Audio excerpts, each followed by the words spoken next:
苏小璐和吴老头一起回了孙府，吴老头就开始教苏小璐做药膳了。药膳并不难，吴老头直接让苏小璐看医书。苏小璐专心的学，一边在心底思考给孙宝善和孙宝倩做什么药膳才好。苏小璐看着砂锅里面黑乎乎的药膳，她很是嫌弃。师傅，你做的药膳看起来不好吃啊。为师是在教你，厨艺这东西只可意会，不能言传。一会儿放点佐料，这药膳就成了。又不是给你吃的，你嫌弃个什么劲儿？以前周恒不知道吃了我多少药膳，他也没说不好吃啊。苏小璐想象了一下，心里默默地同情了一下周恒，没想到还有这样的事情。你就别管好不好吃，你就看看他药性在不在吧。吴老头干脆一甩脸，直接舀一勺子到苏小璐面前，尝一尝看看。苏小璐觉得他要是不吃，吴老头真得气得打他。他干脆眼睛一闭就吃了一口。吴老头看着他这般视死如归的模样，哼，臭丫头。药性刚刚好。想什么呢？周恒不好好的，你知不知道为师的药膳千金难求？这么刁钻的臭丫头，有的吃就不错了。师傅，如果用鸡汤之类的好东西做药膳呢？丫头，你还从未长过勺吧？苏小璐摇摇头，家里有爹娘和哥哥姐姐，哪里轮得上他？顶多就是帮忙端饭端菜，他们都怕他端洒了。来，你来做一锅养生粥给孙家那2个孩子吃吃。你在行医上有很大的天分，食疗也是行医的一部分，但这关系另一门手艺，说着有点复杂，来试试吧。主要是想看看他的小徒儿做的好不好吃，说不定他能破名古食疗不好吃的丑闻呢。苏小璐把砂锅抱到小炉子上面，就开始守着锅了。吴老头看着他有模有样的，脸上也露出了笑意。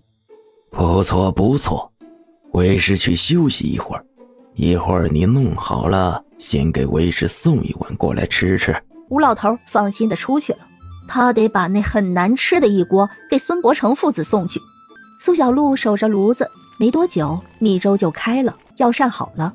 苏小璐灭了炉子，看着药膳有些犹豫，准备尝一口，还没咽下去，自己先呕了。呸呸呸，怎么是马口的？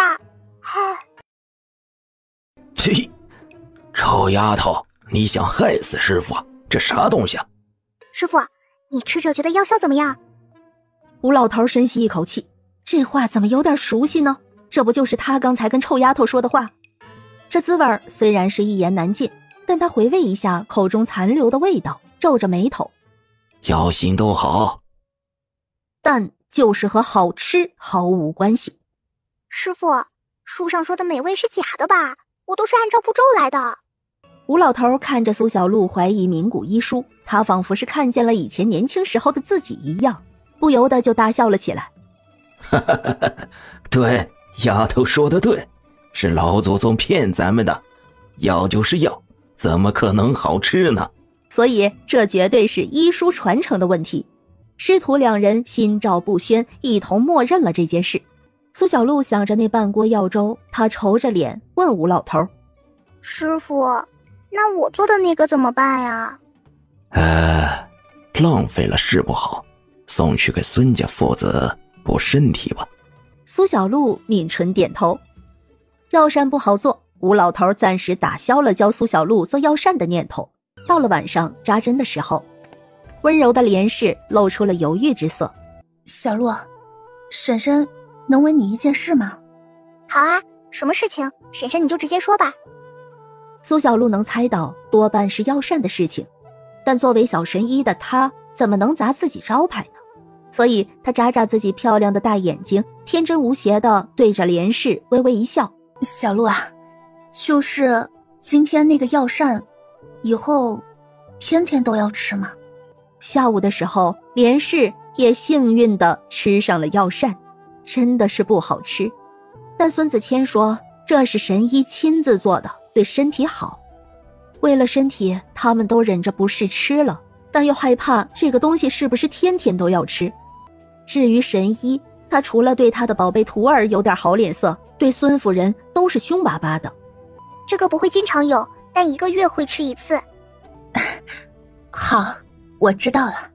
孙宝善和孙宝倩默默听着，两姐弟相视一笑。娘，没关系，我不怕苦。我也不怕。回到院子和师傅一起吃夜宵的时候，苏小璐就对师傅说道：师傅，我决定好好的钻研一下厨艺。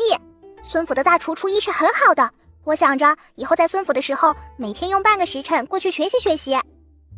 吴老头看了苏小璐一眼，抿了一口小酒。行吧，只要不耽搁你学医就行。12月15的时候是苏三郎家和陈虎家一起准备的食有味开店的日子，而今天苏小璐也不用给连氏他们扎针，所以早早的他就跑到小店铺里准备帮着一起叫卖。今天陈虎和钱氏也都在，陈大妞和陈二妞没来，在家里带着陈实，周恒也在家中。苏三郎和陈虎一起点了爆竹，用爆竹声音吸引过往的路人，然后苏三郎和陈虎一起大声的吆喝：各位乡亲们，欢迎大家来尝尝我们家的酸菜和泡菜，好吃又不贵。两人喊完，脸都通红。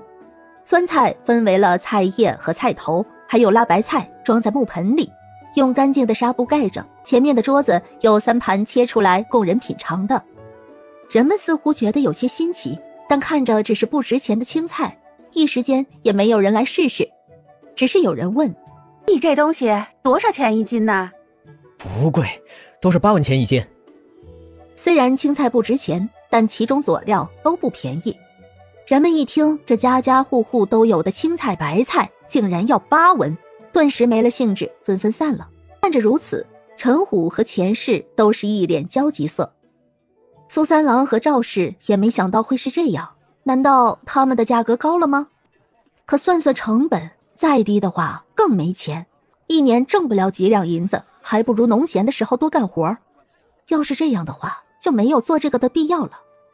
生意难做，开头就给了2家人一盆冷水，人们只是围着看了个热闹就散了，还相互议论：青菜白菜都不值钱，这哪能卖8文啊？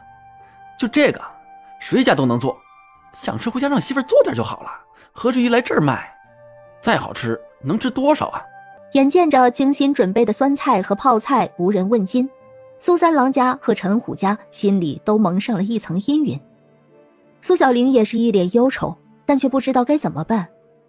行人来往都只是看一眼，知道价格后摆摆手摇摇头就走了。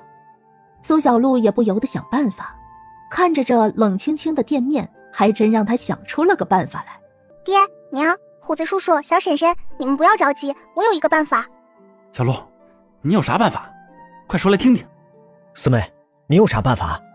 苏小玲看着苏小璐露出了微笑来。大家之所以不愿意买，那是因为不愿意尝尝，不肯尝试就不知道咱们家的酸菜泡菜味道超级好吃，所以就更加不会买了。我的办法就是呢，咱们走到街上和每一个路过的人打招呼，热情地邀请他过来尝尝，尝尝不要花钱，尝尝之后不喜欢也可以不买。听着苏小璐说的办法，苏三郎觉得是可行的。万一他们尝了也不愿意买怎么办？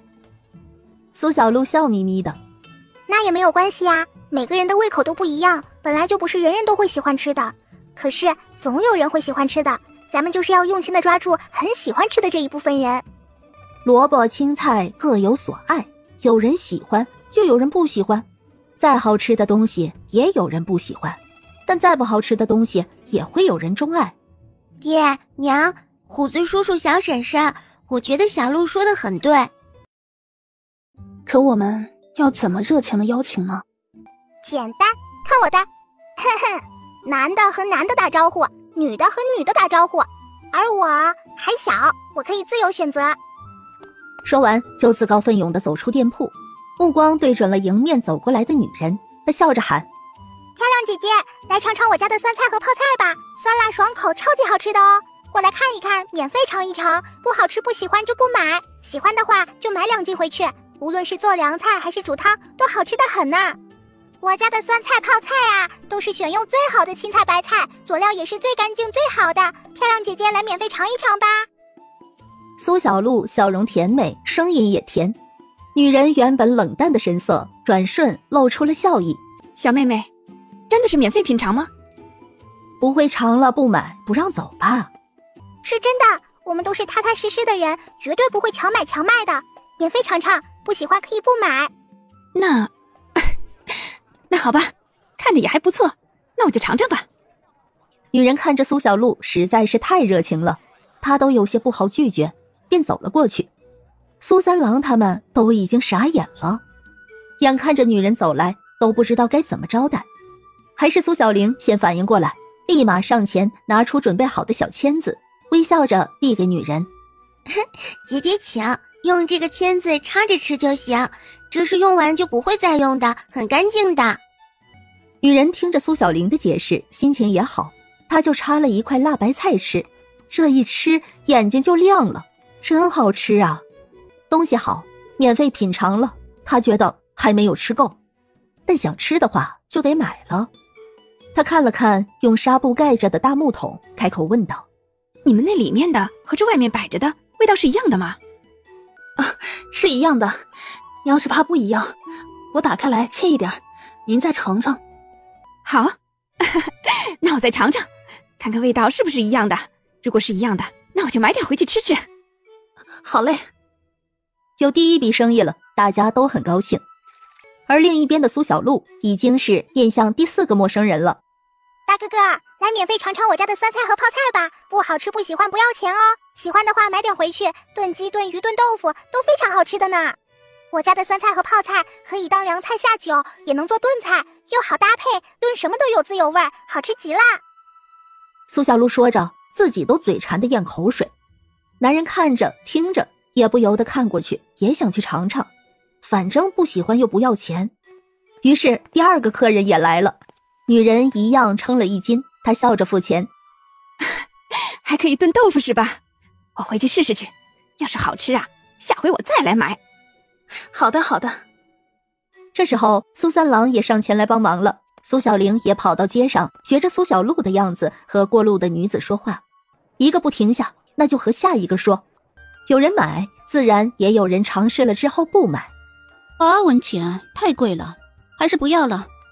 听到这样的话，苏小璐就会大声地说：各位哥哥姐姐叔叔婶婶，我家的泡菜贵是有原因的，这菜每一片叶子都是选最新鲜最好的，每一条爽口的菜感都是最好的，没有虫眼也没有黄叶子哦。还有用的辣椒还有各种调味料都是用好的，东西有价味道无价，十有味酸菜泡菜全天下只有这一家，别处想买都买不到啦。听着苏小璐这条理清晰的话，人们都心情大好，当然也有人还是嫌贵不买。对此，苏小璐也是笑眯眯的大声欢送：大哥哥慢走，漂亮姐姐慢走，善良的叔叔温柔的婶婶慢走。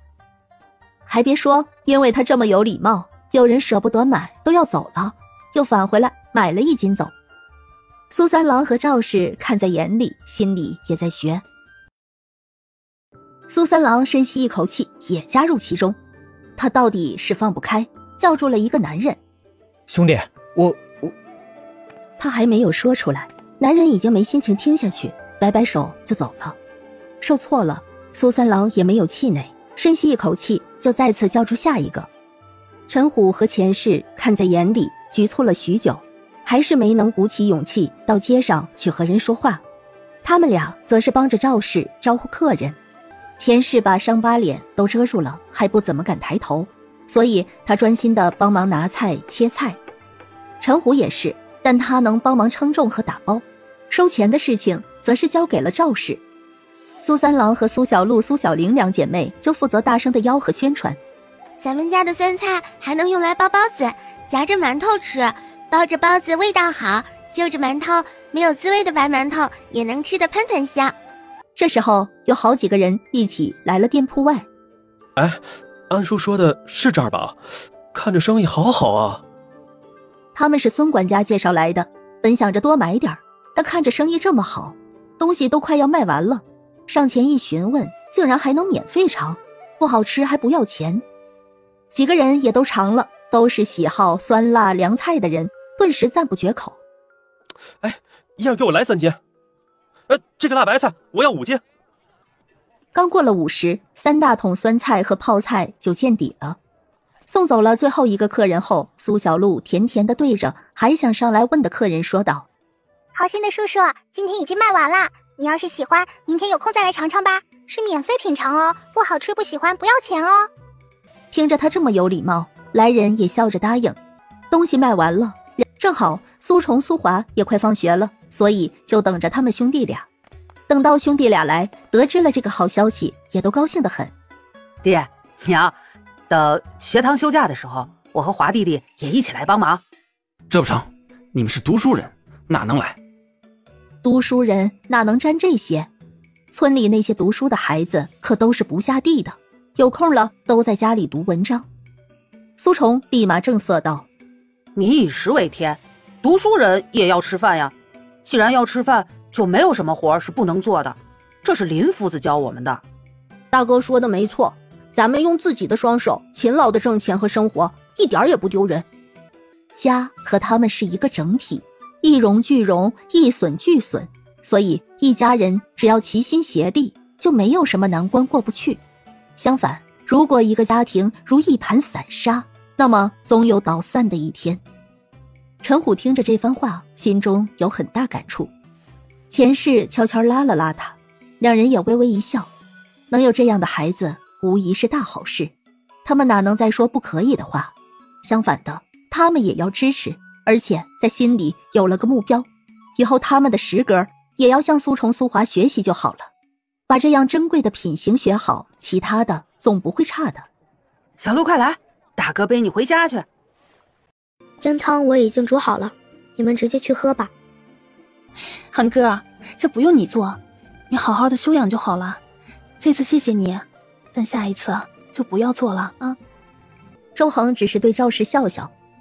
已经煮好了姜汤，大家就分着喝，然后赵氏和苏三郎就去准备做饭了。苏虫苏华立马叫上了苏小玲和周恒到堂屋去，把他们今天所学的都说给两人听。苏小璐则是和苏三郎赵氏一起做饭。孩儿爹，要是以后每天都有这么好就好了。今天酸菜和泡菜啊，总共有150斤呢。是啊，要是每天都这么好就好了。咱们家生意这么好，会不会别人也想学着做呢？他是在给苏三郎和赵氏提个醒儿，如果他们家生意持续红火，那么要不了多久就会被其他人效仿。听了苏小璐的话，苏三郎和赵氏顿时陷入深思。他们的确是没想到这个问题，假如卖的人多了，总是会影响他们家里的生意的。孩儿爹，四妹说的有道理呀，咱们也管不了别人，但该咋办才好呢？赵氏都发愁了，钱帛动人心，这样的变数是他们没法掌握的。苏三郎也若有所思，他不由得看向苏小璐。四妹，你觉得爹娘应该怎么办呢？虽然别人能做，但别人做不出小婶婶的手艺啊。只要小婶婶的手艺在，咱们就能屹立不倒。镇子上有好几家酒楼呢，我觉得小婶婶的手艺可以卖去酒楼里，这样酒楼的大户人家都喜欢吃咱家的酸菜泡菜，就算别家也卖，结果只会亏本的。苏三郎认真地思考了苏小璐的话，最终得出了结论。二娘，咱们四妹说的法子是最好的，咱们就按她说的做。我们要有长远的计划，至少在这个镇子上没有别家能替代我们的东西。可如果手艺被酒楼的人学了去，他们的人要是也开店可咋办？小鱼肯定吃不过大鱼。苏三郎一听也觉得有道理，他不好意思地看向苏小璐。那也简单，签契书啊，不但不能在咱们这个镇子上开店卖一样的，到别的地方卖还得给咱们手艺钱。在上辈子的记忆里，这就叫做加盟合作。赵氏和苏三郎都思考着苏小璐的话，无疑都觉得很不可思议。要是这样的话，那他们不是能坐着挣钱了？这天下还能有这样的好事吗？小婶婶做的泡菜炖豆腐真的超级好吃，还有炖鱼也好吃。她可以把这些菜单子都写下来。孙府里的福爷爷说过，菜谱是很值钱的。酸菜和泡菜虽然不怎么值钱，可它们和值钱的东西搭配在一起，它们就值钱了。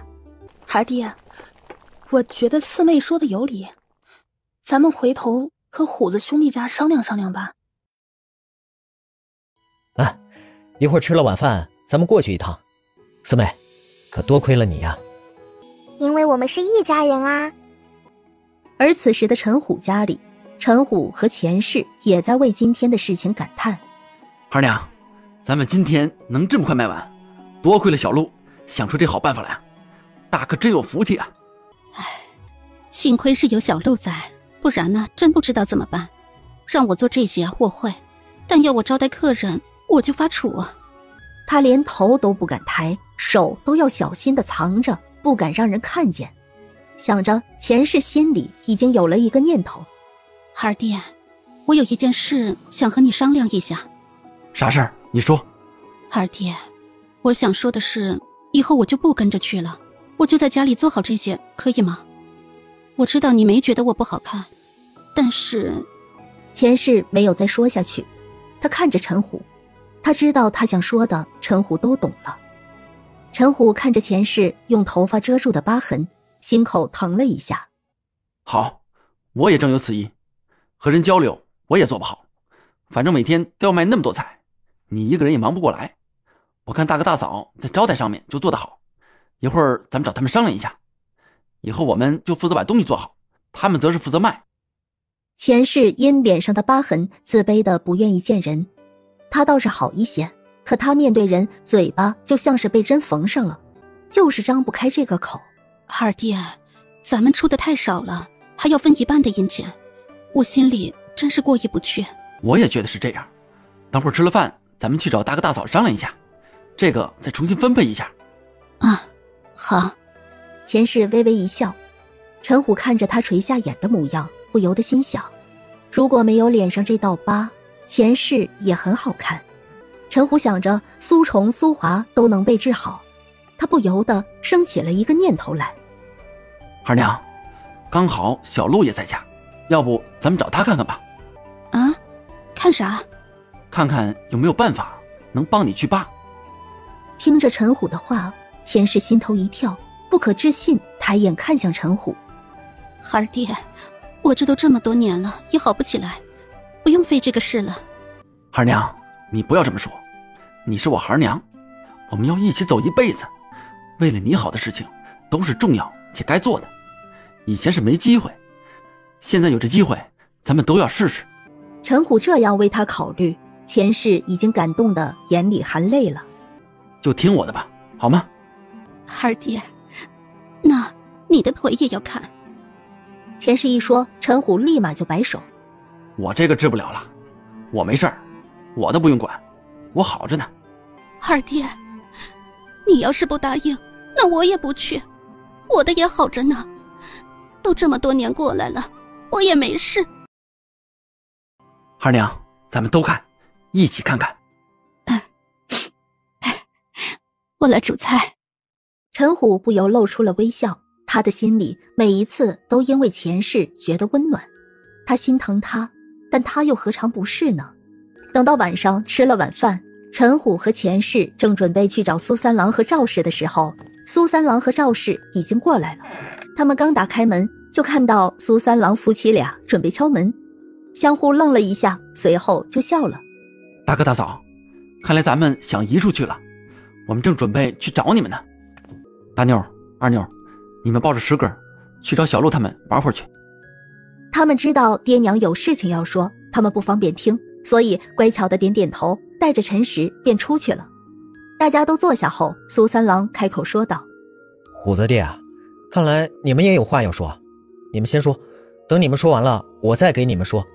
大哥大嫂，我和孩娘商量了一下，决定以后镇上我们就不去了，我们就在家里专心的把酸菜和泡菜做好，辛苦你们去做生意了。还有那分钱，我觉得我们家还是拿得多了，我们不到人前去辛苦，这得重新分，我觉得我们家拿2成就够了。大哥大嫂，我们保证一定能够做好后方的。做生意我和虎子都不合适。虎子兄弟，弟妹，你们不想开口我也看出来了，这个都不是问题，反正这后方也不清闲。弟妹手艺好，你们夫妻二人就负责酸菜和泡菜，我们也是放心的。如果你们不愿意去，那就让大妞二妞去锻炼锻炼吧。赵氏是真的为陈家人考虑，陈大妞和陈二妞以后是要嫁人的，两个女孩都很腼腆，就像是她的三女儿。可今天苏小玲都能鼓起勇气，赵氏觉得陈大妞和陈二妞也能慢慢改变，多有点见识总不是坏事，以后嫁人去了，自己有些本事，也不至于被婆家欺负了不敢吭声。我的想法吧，和孩娘是一样的，让大妞二妞跟着一起去锻炼胆子，这事儿我们都答应。但你们说重新分算，我不同意。你们先听我说。陈虎和钱氏只好把到嘴边的话咽了回去，静静地听苏三郎说话。你们别急，我跟你们说，关于咱们石有味这个招牌啊，我有新的打算了。咱们做这个酸菜泡菜不能只是这样简单，咱们要做的长远，要主动去推销，咱们要稳当的扎根。这样就算过不了多久，有人也学咱们做这个生意，咱们也不怕了。这个我之前是没想到，还是不久前小鹿提醒了我，我才发现啊，是我的目光太短浅了。咱们不能走一步看一步，咱们要走一步看10步啊。苏三郎把苏小璐的话琢磨了好多遍，越想越觉得有道理。去做买卖，我呢就是去镇上那几家酒楼谈这个生意，先去探路。咱们弟妹手艺好，到时候还要请弟妹用酸菜和泡菜做几个好菜，把菜谱说出来用作宣传，到时候用这个和别人谈买卖。如果顺利的话，合作谈下来，我们就不用再提心吊胆了。到时候不管是留在这儿还是去别的地方，我们都不用害怕了。他觉得身体的血液都沸腾了，他希望用他的努力能让家人安稳。如果这个计划顺利的话，他的梦想就会实现。大哥大嫂，需要我们做什么尽管说，我们一定办好，不会让你们失望的。大哥大嫂，关于酸菜和泡菜的做菜方式我知道很多，我现在就告诉你们。陈虎和钱氏都是一片赤诚，苏三郎和赵氏也都笑了。不着急，这个等会儿再说。现在你们知道计划了，就别再说要重新分算钱的事情了，咱们就按照之前商定的来，而且啊，以后做得好了也不会改变。人前谈生意的事情交给我们夫妻，稳固后方呢就交给你们夫妻，如何？陈虎和钱氏相视一眼，两人一起点头。好，那就听大哥大嫂的。小鹿，多亏了有你。谢什么呀，我们是一家人嘛。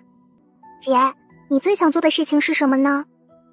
苏小璐的问题让苏小玲愣了一下，一时间她竟不知道该怎么回答苏小璐。小璐，姐姐也不知道想做什么，所以姐姐不知道该怎么回答你。现在没想好也没关系啦，姐，你慢慢想，我能赚很多钱了，你有什么梦想我都能帮你实现哦。我好喜欢你们，所以家里的每一个人都要开开心心的。好困啊，姐，我先睡了。打了个哈欠，她很快就睡着了。安静的夜里，苏小玲流出了眼泪，她是笑着的。虽然我现在还不知道想做什么，可是我就算什么都不学，我也不在意，我已经很幸福啦。第二天天刚亮，苏三郎就起来去陈虎家一起收拾今天要卖的酸菜和泡菜了。赵氏则是在家里做早饭。等到赵氏做好饭，苏三郎和陈虎钱氏夫妻也把该收拾好的收拾好了。走之前，赵氏温和地对周恒说道：恒哥，午饭在锅里温着呢，你饿了就吃。好，我记下了，你们一路小心，万事顺利。恒弟弟再见。恒弟弟再见。周恒哥哥再见。周恒笑着目送他们离开。苏三郎和赵氏背着背篓，另一只背篓装了30斤，是苏华背着的。陈虎和钱氏没去，是陈大妞和陈二妞一起去的。3个小姑娘走在一起，小声地问她今天应该做什么。苏小玲耐心地跟他们说着。就这样慢慢的到了镇子，苏虫、苏华去了学堂，苏小璐到了铺子，看着他们把东西摆好。爹娘，那我就过去孙府啦。啊，让你爹送你过去。苏三郎也准备送苏小璐过去孙府，苏小璐却是朝着不远处的吴老头大声喊道：师傅，这里！吴老头一个机灵，当即就想转身走了。臭丫头，胆子是越来越大了。大哥来了。吴老头面无表情，背着手走过去。吴老头看了看干净整洁的店面，做得不错，我来接丫头过去，你们忙吧。他说完就带着苏小璐一起离开。师叔慢走。苏小玲笑吟吟的欢送。吴老头脚步顿了顿，接着他就听到了苏小玲大声的吆喝的声音：来瞧一瞧，看一看啦，瞧一瞧，看一看。你教的？苏小璐自豪的点头，心里别提多高兴了。苏小玲也是腼腆的人，但现在她也走了出来，克服了心里的胆怯，大声的吆喝。而陈大妞和陈二妞在苏小玲的影响下，也是红着脸磕磕碰碰的找人说话。他们没有苏小玲那么大声，但也在努力适应和学习。做得不错。师傅，你是不是每次都会来接我呀？老头就是面冷心热，脸上不显，但心里对他这个徒弟宝贝的很呢。只要是单独外出的时候，他都不放心他，这不就是怕他被坏人抱走吗？苏小璐想着就高兴，高兴了走路都是蹦蹦跳跳的。没个正形。苏小璐笑眯眯的，师傅说师傅的，他跳他的。回到孙府，苏小璐去收拾了一下，再去给孙宝善和孙宝倩切脉。小璐，善儿和倩儿能吃点酸菜和泡菜吗？他们知道你家里卖这个，就都想吃，但他们一直以来口味都很清淡，我也不知道能不能吃，所以就和他们说好，等你回来了问问你。可以呀，泡菜是甜辣的，你们没沾过辣，吃了可能会肠胃不适，但酸菜可以和肉一起做丸子、包饺子、包包子都可以的。两人立马期待地看着连氏。孙宝倩说道：娘，那我们中午吃酸菜饺子好不好？小璐都说了可以吃。孙宝善也一脸期待。好，娘这就吩咐下去。苏小璐切脉之后说道：很不错，这么多天的清毒，你们的身体应该会舒服一些，你们感觉怎么样？孙宝善微微一笑：我觉得每天都睡很舒服，没有那么累了。孙宝倩也笑着点头：我和弟弟是一样的，好似没那么沉重了。那就好，等你们身体的毒素清干净了，就会更舒服的。那我先回院子去了，再过一段时间我再给你们做药膳。孙宝善和孙宝倩点点头，他们对于药膳也抱有期待。连氏看在眼里，暗暗的在心里说，一定要后厨好好的传授苏小璐厨艺。娘也去吩咐你们的午饭，你们看书啊，不能看太久了，要多休息，听见了吗？孙宝善和孙宝倩乖巧的点头，连氏这才出去。他来到前厅吩咐，孙管家恭敬的应下，正准备出去的时候，孙伯承叫住他：孙安，多买一些回来，今儿个府上都吃酸菜馅的包子，晚上的菜也都加一碟泡菜吃吃。好的。孙管家笑着点头，领命出去了。等会儿中午吃的时候，还是让善儿和倩儿少吃点吧，怕不消化。连氏点点头，他都知道的。眼看着快要过年了，连氏想着就不由得露出了微笑。今年啊，是过得最高兴的一年。夫人说的对。今年好，咱们列祖列宗知道了也会高兴的。孙家的宝贝有希望好起来，以后还能做健康的孩子，自然是大家都高兴。而此时的石有味店里，苏小玲和陈大妞、陈二妞大声的吆喝，引来了不少客人。孙管家带着小厮来采买，赵氏笑着打招呼：孙管家好。哎呀，弟妹好手艺啊，你们家的东西啊，我家主子一直都喜欢呢。来，一样称10斤来。10斤啊，会不会太多了？您先尝尝吧，看看口味合不合适。赵氏便递上了签子，他觉得孙管家来买肯定是因为苏小璐的原因，一下子买这么多，赵氏心里有点怪怪的，总觉得过意不去。孙管家也不客气，尝了尝，然后真的就竖起了大拇指。味道非常的好，得亏是我来得早，要是晚了还不一定买得着呢。直接称了打包好就好，不用切，回头让厨房那边弄。赵氏点头，连忙去收拾。孙管家听着苏小玲在那和人介绍说酸菜能炖鱼炖豆腐什么的，他不由笑了笑。听着都觉得好吃，一会儿也买一些鱼肉回去。怎么没见三郎兄弟啊？他去酒楼了，想看看能把这些酸菜泡菜添进菜谱里。孙管家愣了一下，他没想到苏三郎这么有头脑。哎呀，三郎兄弟好头脑，这一定能成的。牛掌柜好，我叫苏三郎，是西街口卖酸菜和泡菜的。我家的店叫做食有味，这是我家的酸菜和泡菜，我想和贵酒楼谈个生意。你要用酸菜和泡菜谈生意呀？这恐怕不得行。这些我们酒楼自己就能做了，这东西啊我们自己酒楼也有，吃都吃不完。苏三郎点点头，我知道，但是我家的酸菜和泡菜味道是独一无二的，还请牛掌柜给我一个机会尝一尝，要是尝试之后还是不喜欢，那我就立马走，绝对不会打扰你们做生意的。他已经吃过2次闭门羹了，也知道酒楼里面不会烧酸菜和泡菜，但前世这个手艺还是不一样，前面2家酒楼都没有给他机会，在告诉他这个东西酒楼不缺之后就让他走了。看你这么有心，看着也是有些不一样，那我就尝一尝吧。这是怎么做的？鲜甜辣，很是不一样。这是家里的手艺，正是因为特别才想着用它做生意赚几个钱呢。你店里是怎么卖这几样东西的？每种8文1斤。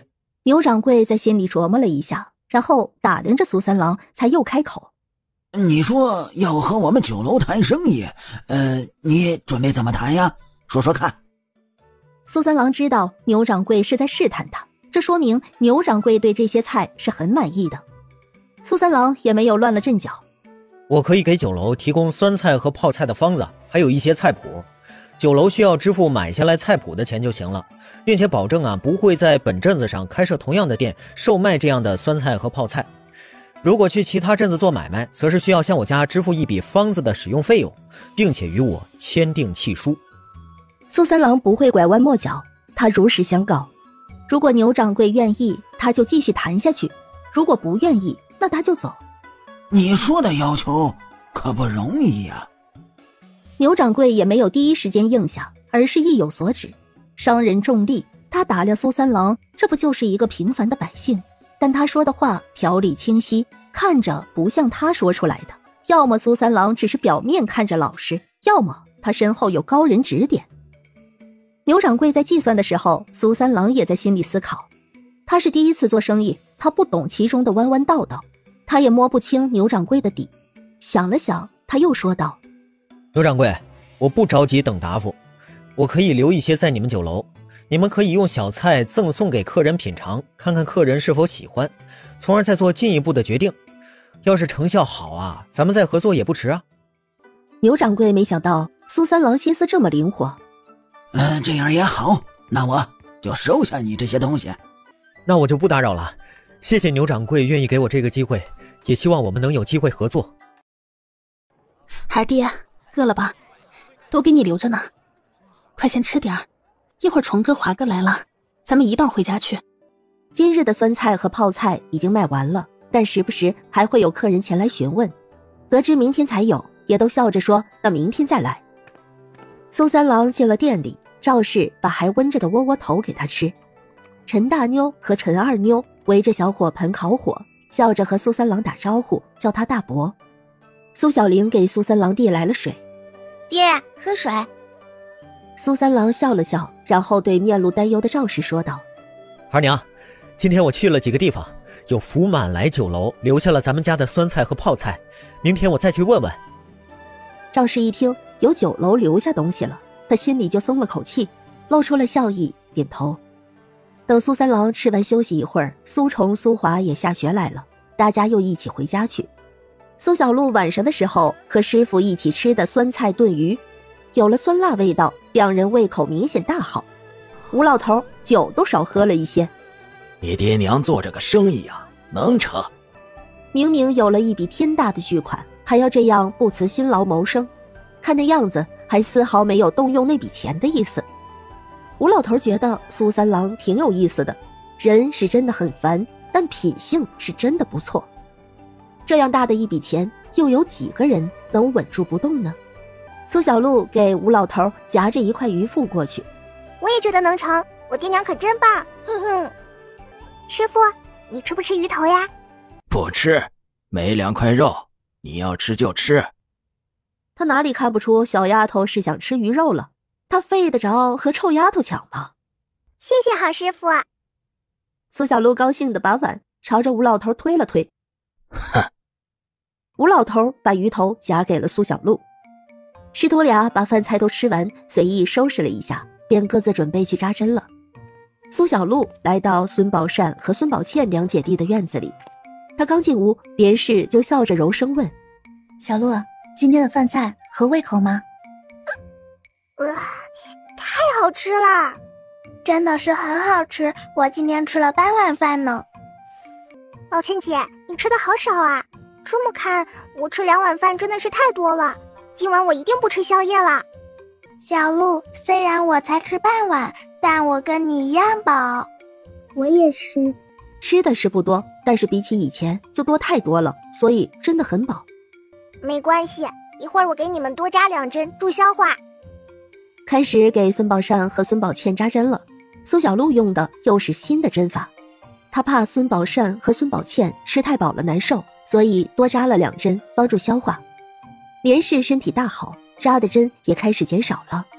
婶婶，到过年的时候你就不用扎针了，以后吃着养身体的药，养个半年就没事了。好，谢谢小璐。丫头，可以入药的药材很常见，但寒冬最容易感染风寒。你今天的任务就是凑一副见效快、去病快的药方子。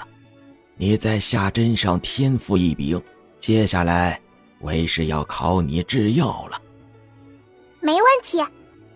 一路走走停停，苏小璐还真采了不少草药。回到家的时候还没到正午，陈虎家在做酸菜和泡菜，周恒一个人在家。苏小璐回来的时候，他正在锻炼身体。小璐回来了。周恒哥哥，你以前吃我师傅做的药膳是怎么吃下去的呀？是药3分苦，就很平常的就吃了。那你可真辛苦，师傅做的药膳太难吃了。正好我最近学了药膳，我还在孙府学了厨艺呢。你等着，我给你做个药膳补补身体。周恒正想说不用了，苏小璐却是起身朝着厨房跑去了。苏小璐在厨房烧水准备食材，她坚信上次在孙府是没有肉的原因，所以这次她加上肉，一切都很顺利。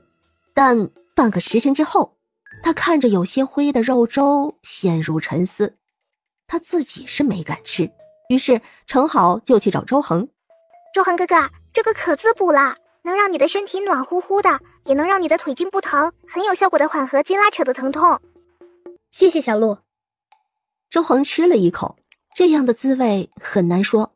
苏小璐做的药膳比吴老头做的更难吃，但一看苏小璐2只眼睛亮晶晶很期待的样子，周恒便大口大口地吃着。苏小璐看着周恒吃的那么香，也有了很大的自信。周恒哥哥，是不是还不错？还好。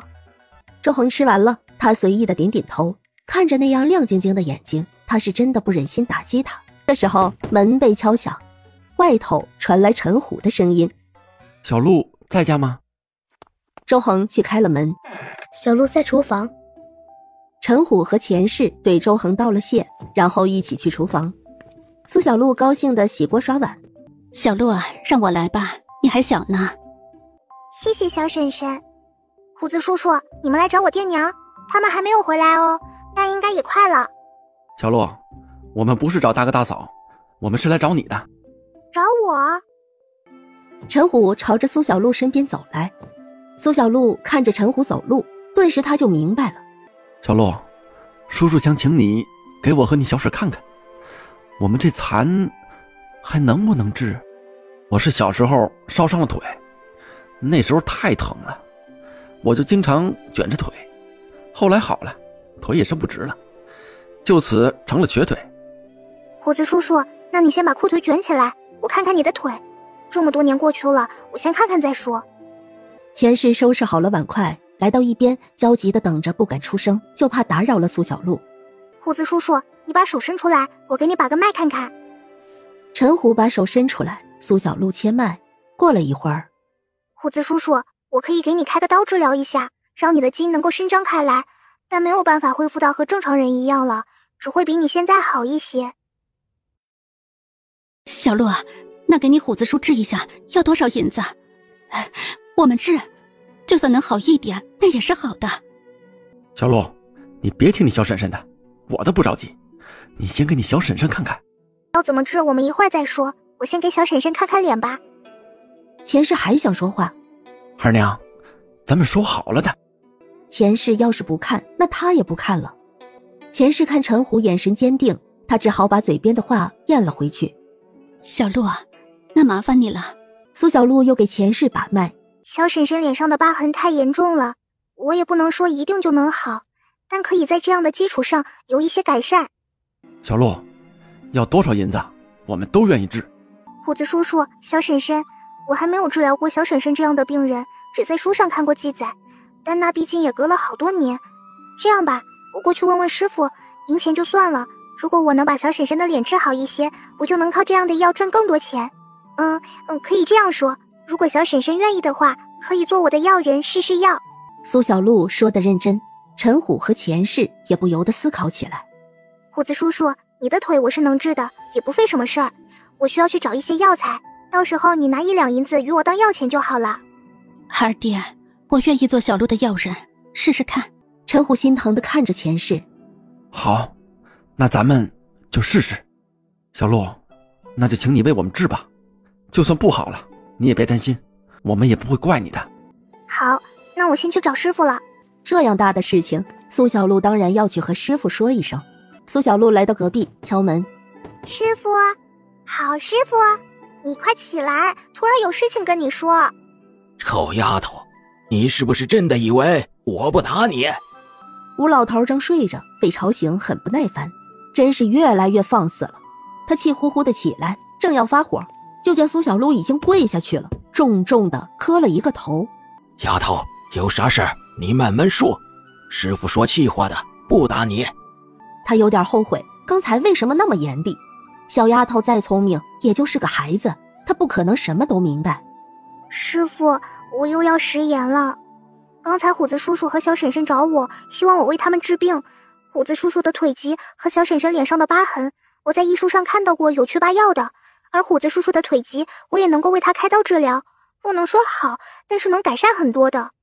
是徒儿不好，又一次食言了，师傅对不起。嗨，我还以为是多大点事情，治就治吧，你以后想给谁治，师傅也不拦着你，但师傅也不会插手就是了。这2年你也快点把针法医书都背熟了，师傅好彻底传给你。苏小璐吸了吸鼻子，她感动得泪眼汪汪。师傅，谢谢你。师傅没生气，他就放心了。没事就回去吧，我还没睡醒呢，你快走吧。谢谢师傅，徒儿这就退下。臭丫头。苏小璐回了家，就开始去翻医书。等到苏三郎和赵氏回来，苏小璐都还在房间里看得入迷，大家自然就没去打扰他。恒弟弟，三妹，咱们说话能小声就小声，可以吧？周恒和苏小玲都点点头。苏三郎和赵氏去收拾做晚饭了。随着天色渐黑了，晚饭也做好了，苏小璐这才出来一起吃饭。吃饭的时候，爷娘，今天虎子叔叔和小婶婶来找我了，他们也想治疗一下，我给他们看过了，虎子叔叔的情况可以改善一下的，一会儿你们过去就顺便说一声，我3天后回来就给虎子叔叔治腿。苏三郎和赵氏很惊讶，但回过神来后是欣喜。成，一会儿爹给他们说。四妹啊，你虎子叔的腿还能治好吗？苏小玲也有些好奇，医书真的这么神奇吗？什么样的病都能治好？不能全好，但能让它好很多。具体能够愈合得多好，那得以后才知道了。那你小婶婶的脸？赵氏想着前世的脸，不由得有些期许。我只在医书上看见过记载，能好多少我也不确定。那也挺好的，只要能好，都比现在强。他相信苏小璐能说到做到。赵氏和苏三郎相视一眼，两人会心一笑。看着苏三郎蒙起来的左眼，他心口一疼。苏三郎没了只眼睛，是他心里永远的痛，而这个痛一辈子都治不好。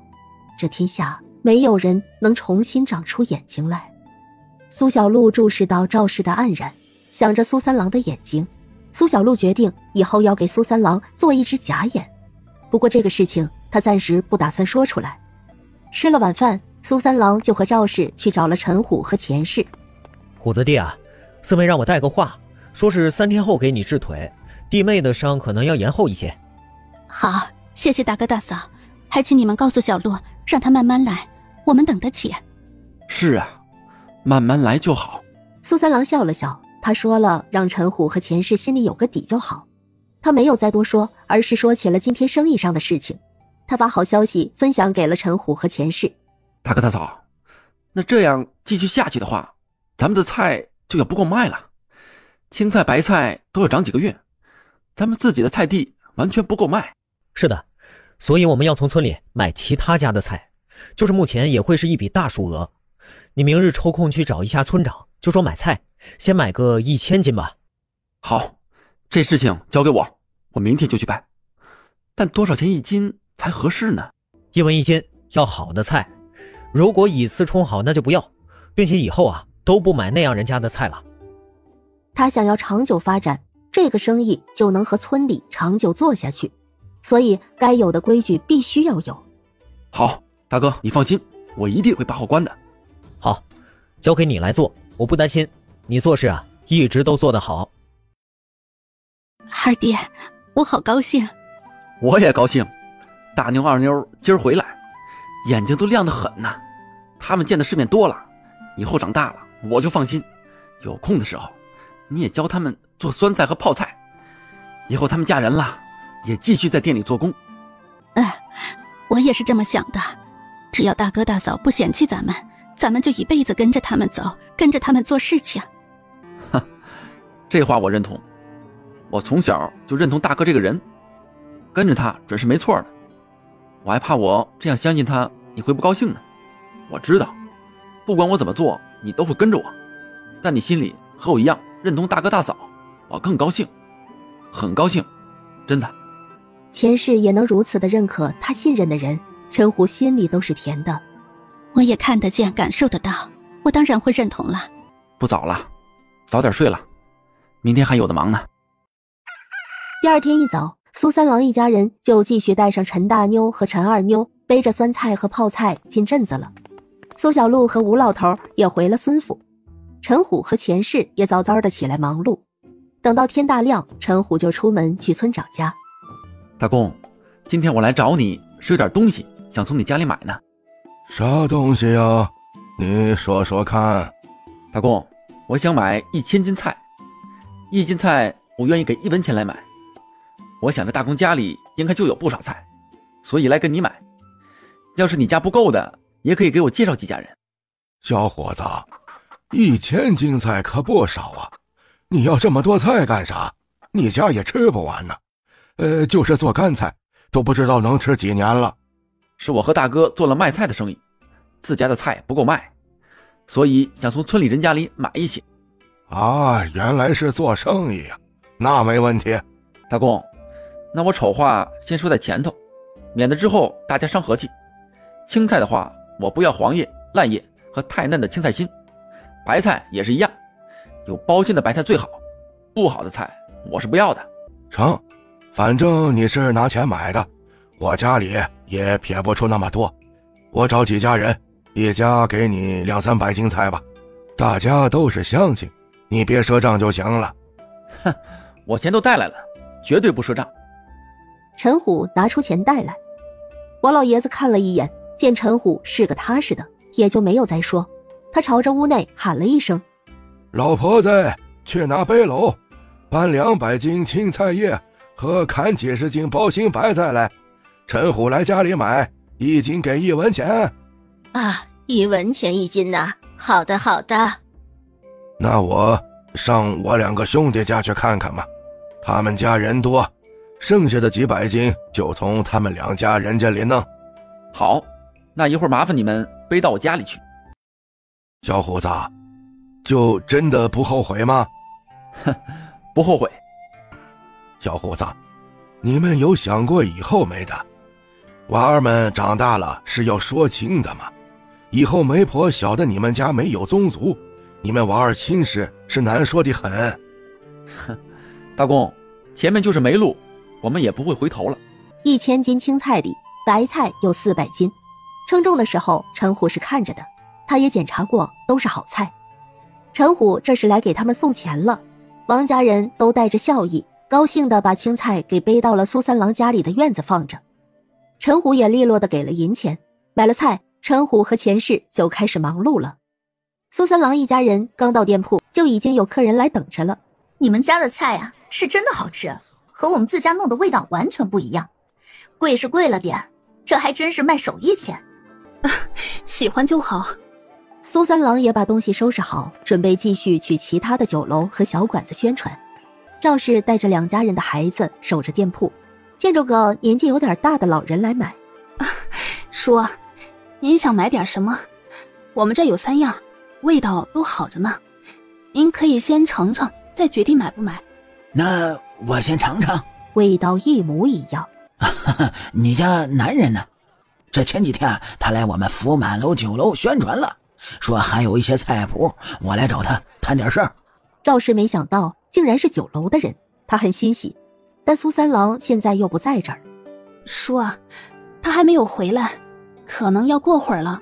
这几天苏三郎反复找了好几家地方，都是吃闭门羹。现在福满来酒楼找上门来说要合作，可苏三郎又不在。赵氏真担心错过了这个机会。牛掌柜淡淡笑了笑，没在呀。那这样，他如果回来了，你就给带个话，让他今儿有空去酒楼找我一趟，行吧？好，那回头我跟他说一声。行，那就这样。等到苏三郎回来，赵氏一边递水一边递吃的。二弟，今天福满来酒楼的掌柜来了，说是前次你去说的合作，他考虑了一下，想让你再去谈具体的。啊，这太好了，我这就去。哎，好，你去吧。一会儿崇哥华哥来了，我带他们一起回家去。你谈好了，慢慢来。要是天黑了，就找个客栈住一宿吧。好，辛苦你了。收拾一下，苏三郎就去了福满来，而赵氏等苏崇和苏华下学来了，就一道回家去了。哎，客官，吃点啥？我是石油味的老板。之前你们牛掌柜去找过我，当时我不在，是我妻子带话的。哦，是你啊，掌柜的吩咐过了，要是你来，就请你上2楼雅间等候。来，你跟我来。请苏三郎入座后，小二就出去了。很快上来了茶水。客官，还请你稍等一下。好，我等一下就好。哎，那行，那我下去招呼了，有什么事儿你喊一声。苏三郎点点头，小二便出去了。苏三郎并没有等很久，牛掌柜就从外面回来了。我记得你叫苏三郎，是吧？是的。苏兄弟，你那天留下的几样小菜，在我这儿反响很不错。我记得上回你说还有一些独特的菜谱，是吧？我觉得咱们可以谈谈合作，看看最后是怎么个合作法。牛掌柜啊，我可以提供酸菜和泡菜的菜谱，每道菜谱呢，每年10两银子暂供福满来酒楼使用。倘若贵酒楼去往其他地方开设酒楼，想要继续沿用菜谱，就需重新买下菜谱的暂时使用权。这是他这几天思考了很多次才想出的办法。牛掌柜沉思着，牛掌柜，关于那几道菜谱，我明天会带人过来做给你尝尝。苏兄弟你这样的合作方法我是第一次见，我得好好考虑。这样吧，你明天带厨师来掌勺，把菜做出来之后啊，我们吃一吃，看看味道。送了苏三郎出门，牛掌柜才回身进了酒楼。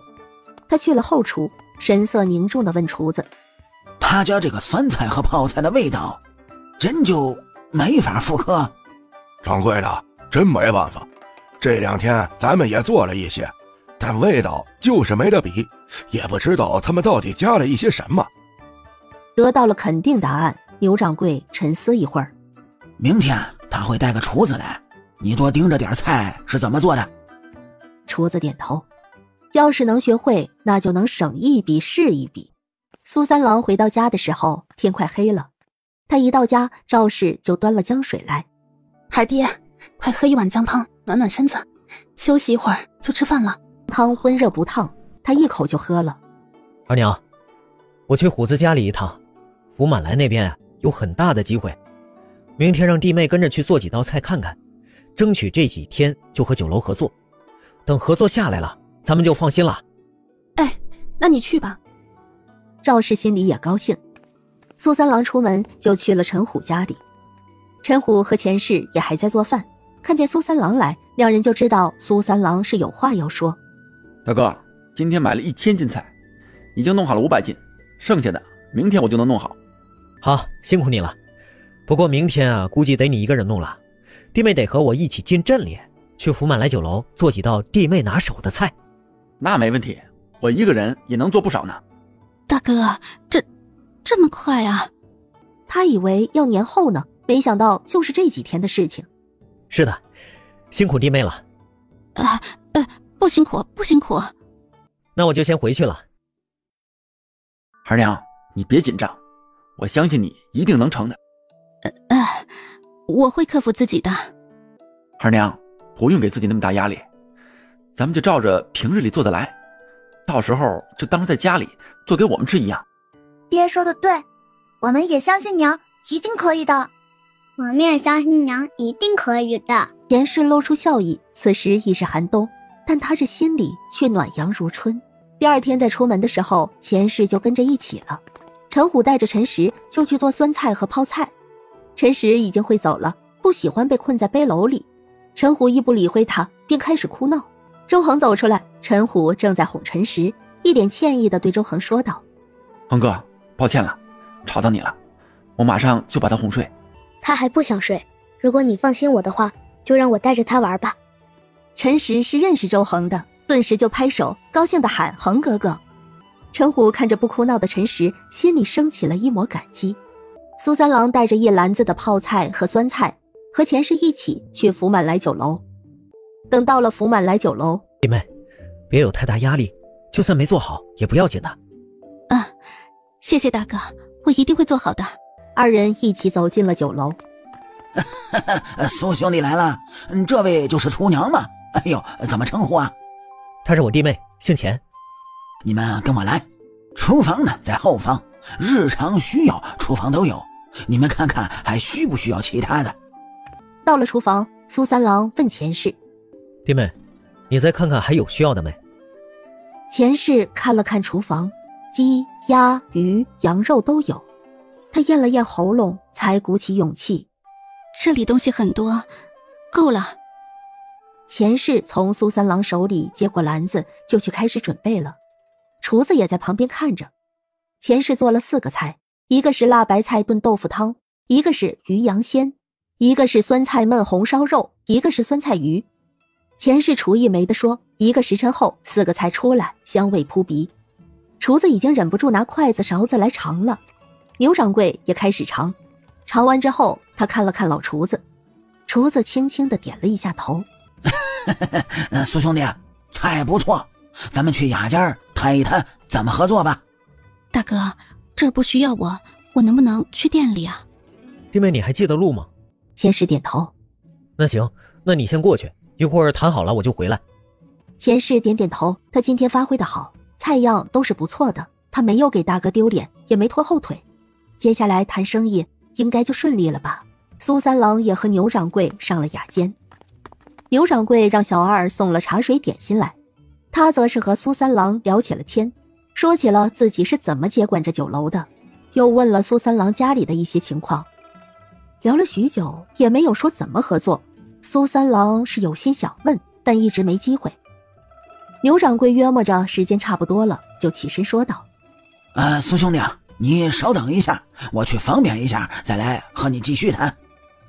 苏三郎点点头。牛掌柜起身出去，苏三郎就沉思，他觉得牛掌柜好似在拖延时间，可为什么呢？苏三郎回想了一下，他神色都慌了。他想起来，刚才前世在做菜的时候，有个厨子一直在看，他不会是在学前世的菜谱吧？他开始思考对策，如果福满来的厨子已经学会了，那接下来他怎么办？想了想，他觉得今天这生意估计是谈不成了。他到底是心眼不够才会栽了。想着，苏三郎心情是有些沉重的。他叹了2口气，就开始自我调解，让自己冷静平静。牛掌柜到后厨，就看见老厨子愁眉苦脸地对他说道：掌柜的，味道不对啊。咋不对了？你尝尝就知道了。牛掌柜尝试之后一对比，皱着眉头，看来是那妇人留了一手啊。老厨子没说话，他觉得前世留有后手也是正常的，毕竟为了利益，牛掌柜能让他偷学，前世有防备也正常。看来啊，是赏不了这个钱了，你忙着吧，我先过去。牛掌柜很快地回到了雅间里。哎呀，抱歉啊，让苏兄弟久等了。经过一番了解，我对苏兄弟的为人呢，也有了一些了解。苏兄弟为人诚信，我希望我们能够在一块合作。牛掌柜温和地笑着，他想，苏三郎或许已经知道他的目的了。牛掌柜还记得我昨天说的吗？苏三郎没怪牛掌柜耍心眼，他只怪自己没心眼。不过经历这事儿，他也明白了，做生意要学会的东西很多，牛掌柜可以有心机，他也可以有。牛掌柜笑着点点头。记得你说的条件我可以答应，但我也有一些条件。第一呢，在羊角镇里，你家的菜谱半年之内只能供我家酒楼使用，那才行。牛掌柜有他的算计。苏三郎一边听一边思考，他领会了牛掌柜这么做的目的，他温和地笑了笑，点头答应。好，这个条件我答应。但假如以后我家出了新的菜谱，如果福满来酒楼想要学菜谱，就只能是价高者得了。关于酸菜的菜谱，他相信前世还能研究出其他的来，所以这几道菜谱只是一个开始。他心里很是感叹，苏三郎这一招是高明啊。行，那咱们就这样签订契书，明儿起啊，就让你弟妹来教我酒楼的厨子，直到学会为止。好。苏兄弟可识字儿？我认识的不多，但我2个儿子如今已经入学，我先拿回去给他们看看。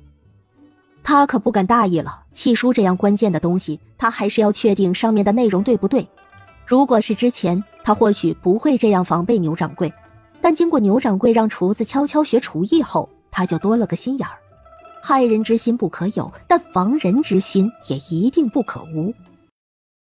弟妹，你今天在做菜的时候，是不是防着那厨子偷学了？大哥，我是不是做得不好？二爹，你只说成了，这是怎么成的？你还没说呢。福满来酒楼的厨子会偷学弟妹的手艺吗？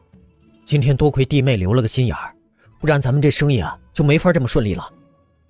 苏三郎就把在福满来酒楼的事情说了一遍。哎呀，幸好弟妹聪明，不然啊，咱们就吃哑巴亏了。好在结局是好的，吃这次教训，下一次就不会再犯同样的错了。有这次教训是我的福气，一会儿咱们回家也看看契书有没有问题，要是没有问题了，咱们再和酒楼谈合作。钱氏和赵氏都点点头。爹娘，我和华弟弟一定好好看，我们要不认识，还有恒弟弟呢。苏华也点点头。好，那咱们回家看看。一行人都笑着往家里走。回家后，苏三郎就让苏华、苏崇和周恒一起看契书，他和赵氏则是去准备做晚饭了。爹，这个契书没有问题。好，爹知道了，爹明儿就去签了。明天钱氏就要去教福满来酒楼的厨子做菜了。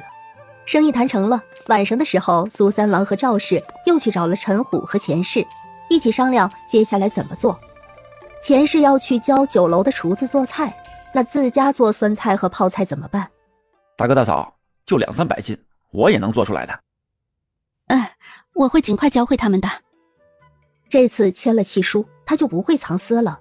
福满楼的酒楼都几十年功底，应该要不了多久就学会了。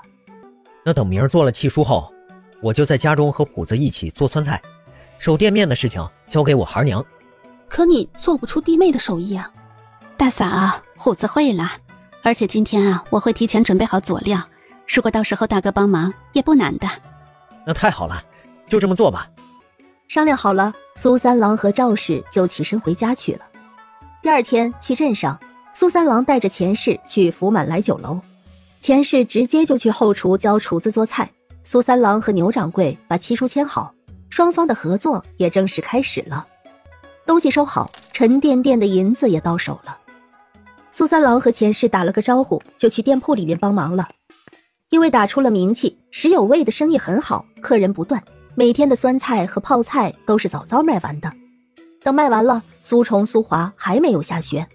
看着钱氏也回来了，苏三郎对赵氏说道：二娘，我去孙府看看四妹去，明儿个四妹就要给虎子兄弟治腿了，我去问问。你去吧。苏三郎出了店面就直接去孙府。他一说了身份，孙府的下人就把他领去了苏小璐和吴老头暂住的院子。进门就看见了苏小璐小身影在检查药材。四妹，爷，我好想你啊！别来看你了，明儿个就回家了吧？明天就回家了，顺便给虎子叔叔治一治腿。都准备好了？该用到的药材我都准备好了。四妹，你师傅呢？师傅喝醉睡着了。那好好照顾自己，也好好照顾你师傅。爹先回家去了啊。苏小璐点点头，苏三郎这才离开孙府。苏小璐决定研究麻药，为的是开刀之后那段时间镇痛。丫头，你做了什么？手怎么了？她就是睡个觉的功夫，臭丫头不会把自己的手玩废了吧？嘿嘿，师傅，我在用麻药呢，手用了药只是暂时没了知觉，我想给虎子叔叔用这个药，这样我用刀子割他的肉，他就不疼了。你这丫头。他检查了一下，确定小丫头的手没事之后就不管她了。晚上的时候，他睡觉前，他进入空间看了看自己的药材地，2块地的药材长得都很不错。收拾一番，他才从空间里出来，彻底睡觉。12月20已经是下旬了，苏小璐早早的就起来和师傅一起回家去。天冷，今天吴老头没有考验苏小璐认药材，而是一路背着她回去。路上，苏小璐犯困的时候，吴老头就掐她小腿，让她背人体穴位经络表。回到家之后，陈虎正在做酸菜。虎子叔叔，你先回家烧点水，把腿清洗一遍，我收拾一下马上就过来。陈虎笑着点头，想到苏小璐就要给他治腿了，他有些紧张。看了看和周恒一起出来的陈实，陈虎有些担忧。周恒像是知道他的想法一样，石哥，我会照顾好的。苏小璐用了师傅的医药箱，带上了一套医用刀具，这可是名古传下来的至宝，就和他用的银针是一样的。吴老头也跟着一起来了。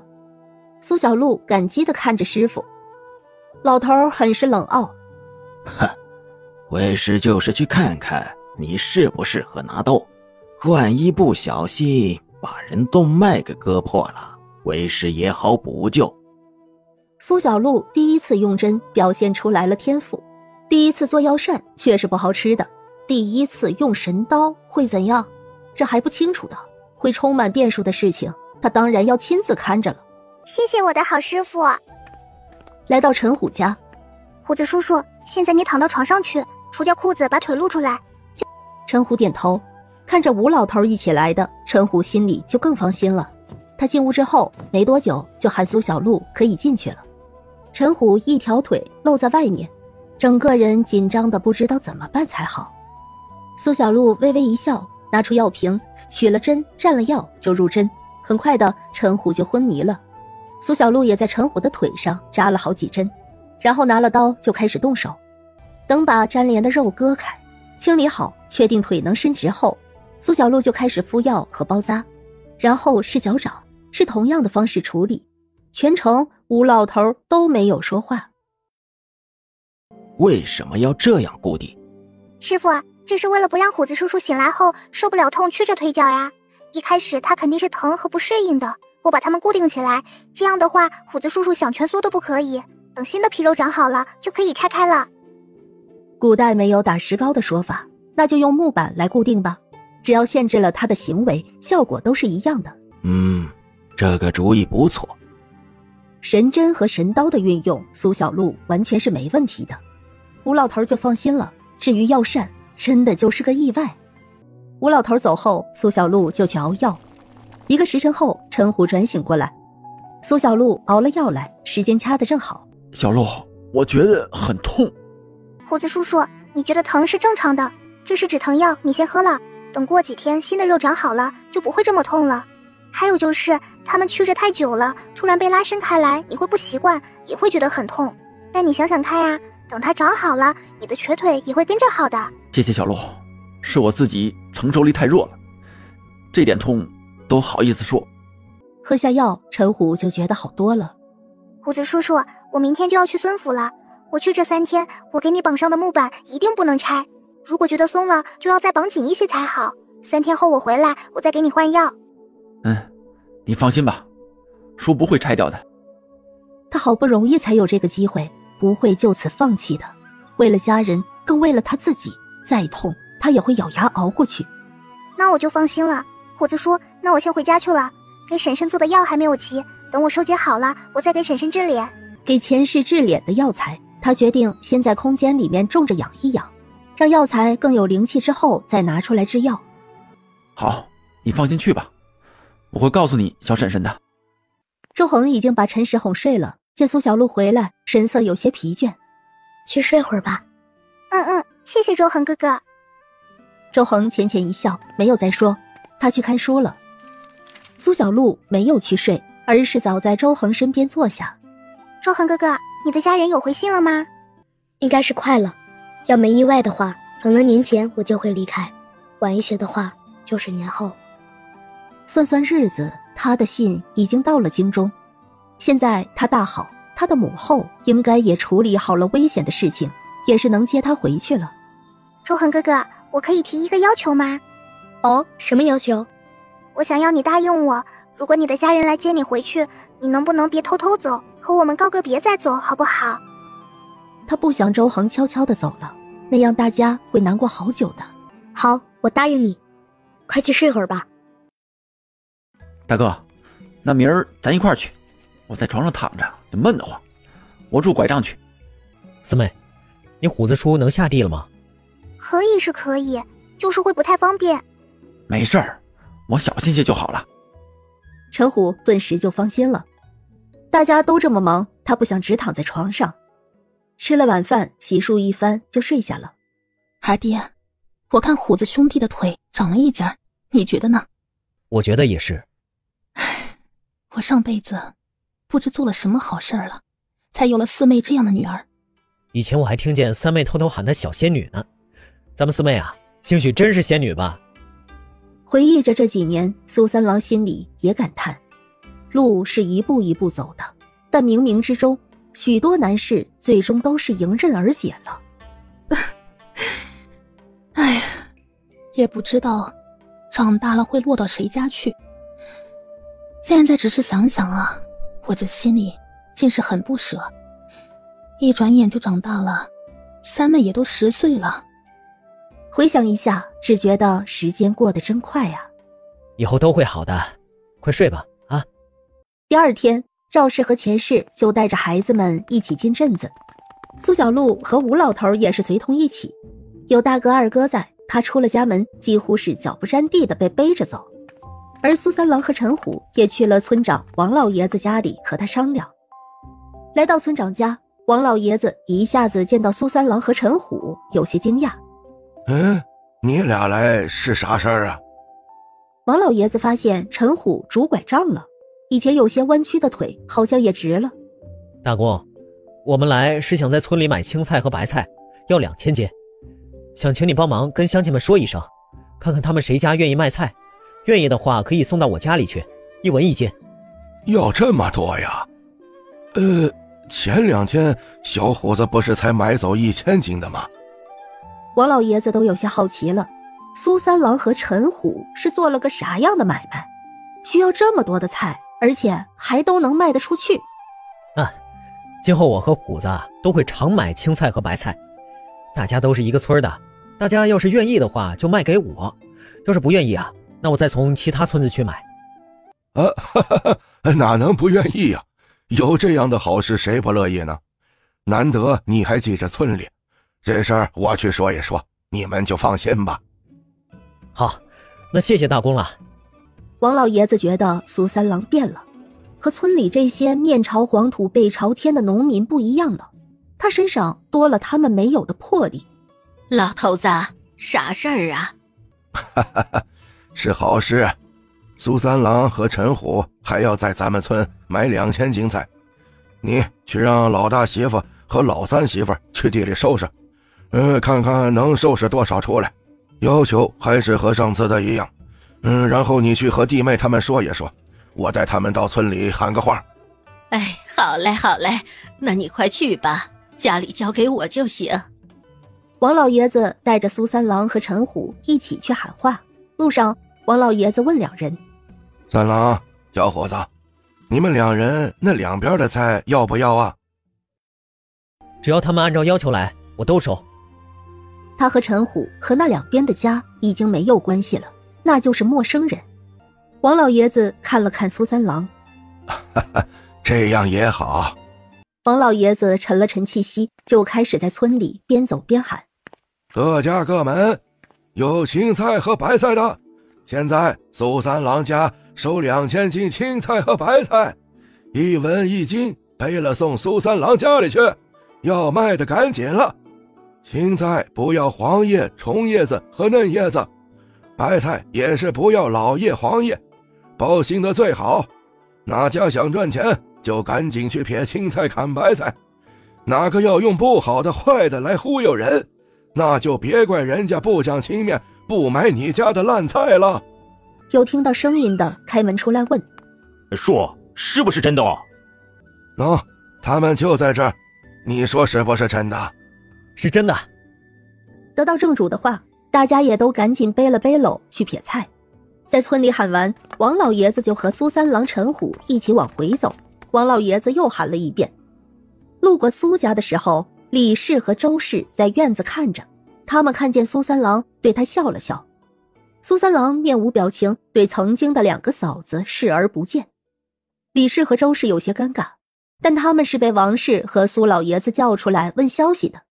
苏三郎不搭理他们，他们也焦急，顾不得那么多，就对着王老爷子喊：村长，我们也能卖菜吗？按照要求来就行了。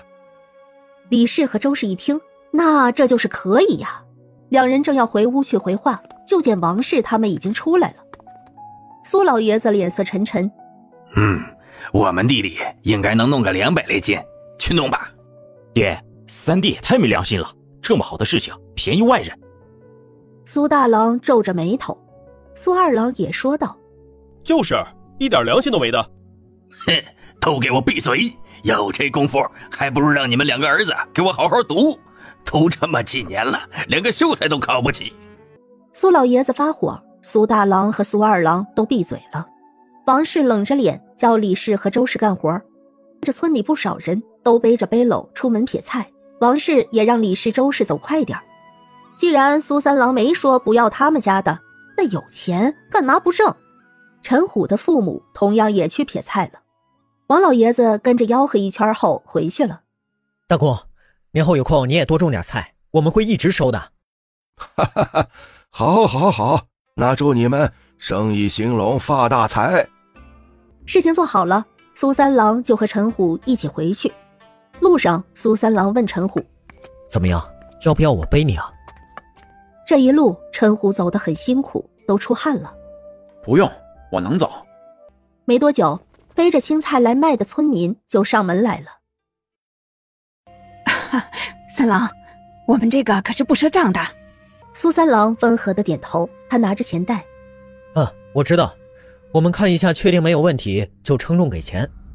无论是谁来，背篓的菜都要翻检出来看一遍，也有把黄叶、虫叶混在里面的。苏三郎就脸色严肃地说道：婶儿，要么你现在把这些用不了的捡出来，要么你把菜背回去，我不做你们家生意了。打感情牌在苏三郎这儿是没用的。见他这样，原本想以次充好的人家也都马上把不好的捡出去，他们就是想钻空子，钻不到空子不钻了就是。轮到了苏老爷子一家，人们都不由让开，有点带着好戏开始了的眼神看着。苏三郎照常的就要上前把菜都翻检出来。王氏冷冷一哼：哼，老三，你还不相信我们吗？再怎么样你也是我生的。你要不让我检查，那你们家的菜就请你们背回去，我们家收不起。做生意就要有做生意的规矩，别人会算计他，他可不能傻傻的同意。王氏见苏三郎冷漠无情，当下就要一哭二闹。好啊，老三，我不是你儿子了。当年我们段里一事，大家都是知晓的。我是看在大家都是乡里乡亲的份上，才收村里的菜。如果不愿意卖，我可以去别的村收。王氏这样子，分明就是想耍无赖，分明就是做贼心虚了。大家都是卖菜拿了钱的，这生意以后还得做呢，所以都纷纷说道：大婆婆，你就别闹了，三郎做点小生意都不容易，你莫耽误时间了。就是啊，以前嫌人家没用就要赶出去，看着有用了就想认儿子，哪有这么好的事情哦？苏老爷子冷声说道：给他看，看，睁大你的狗眼好好看。王氏面子没地方搁，看着苏三郎把菜翻捡起来，看着除了上面一层的好菜，下面竟全是黄叶虫叶。不好意思，你们家的菜我不要。我们的菜怎么了？有点黄又不是吃不得，你做酸菜了，哪个还看得出来菜黄不黄？既然吃的，那你们拿回家自己做吃吧，反正这样的菜拿来我一律不收。下一个。这么多人都看着苏家人背来的菜，都纷纷摇头。苏家人是把苏三郎当傻子了，这分明是家里喂猪喂鸡鸭的菜叶子，人家是做生意，怎么可能要这样的菜？苏三郎坚定的不要，这让真正用心撇菜的人家心里觉得很舒服。王氏还想撒泼，村长王老爷子就沉声发话了：行了，闹啥子闹？我刚才就把要求说得明明白白了，你看看你们撇的这个青菜，这样的菜你卖给哪个会要？不要在这胡搅蛮缠，影响别人。王老爷子第一次觉得苏三郎背弃族谱，不是任性而为。苏家人的做法实在是让人很失望。他看了看苏老爷子，叹了一口气。苏老爷子只觉得老脸一热，顿时就撒火：看你做的好事。苏老爷子没脸待在这儿，转身就走人。苏大郎和苏二郎见势也跟着走了。李氏和周氏也想走，但他们不敢走。他们看着王氏，小心翼翼的。王氏也充满了怒火，给李氏和周氏一人一个耳光：你们这两个毒妇，成心要看我出丑是不是？今天买了2000斤，有的收拾。苏三郎和陈虎就忙碌起来。等下午赵氏和钱氏回来了，赵氏去做晚饭，钱氏和他们一起做酸菜和泡菜，两个家庭谁也没闲着。苏三郎做这个酸菜和泡菜，转手就是卖8文，只花1文本钱，竟赚7文呢。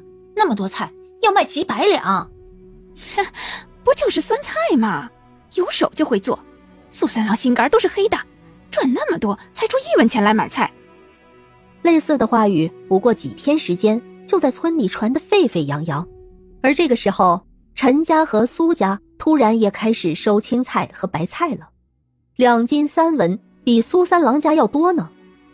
村里人也没有第一时间把菜卖了，他还想等苏三郎说个话。为此，村长王老爷子专门来找了苏三郎和陈虎。进门后，王老爷子就说明了来意：三郎，你给个话。陈家和苏家要联合一起做生意，也是准备卖酸菜和泡菜。苏大郎、苏二郎和陈龙、陈强都到镇上租店铺了。好巧不巧，就在苏三郎家店铺对面，还取了个名字叫盛好味。大公，既然是做生意，那就想卖给哪个就卖给哪个，我不会多涨价，我也不会改变。哪家想去做什么生意，也和我没关系。好，你的意思我明白了，我会告诉大家的。还能愿意卖给你的就继续送来，不愿意的就不强求，是吧？啊，苏三郎就是这个意思。成，我去说，不管别家愿不愿意，我家和几个亲戚家还是选择和你做生意的。苏家和陈家两家人成不成不知道，他只知道他现在看着苏三郎很有魄力。苏家、陈家把店都开到苏三郎家店的对面了，他都不着急，肯定是有底气的。万一苏家和陈家合伙的亏了呢？到时候再想把菜卖给苏三郎，说不定苏三郎就不要了。还在等着王老爷子回话的几家人终于等到了，他们有些失望，但还是说道：多少也是钱嘛，苏三郎不肯加钱，那我们还是不卖给他喽。王老爷子也没多说，只说看自己意愿。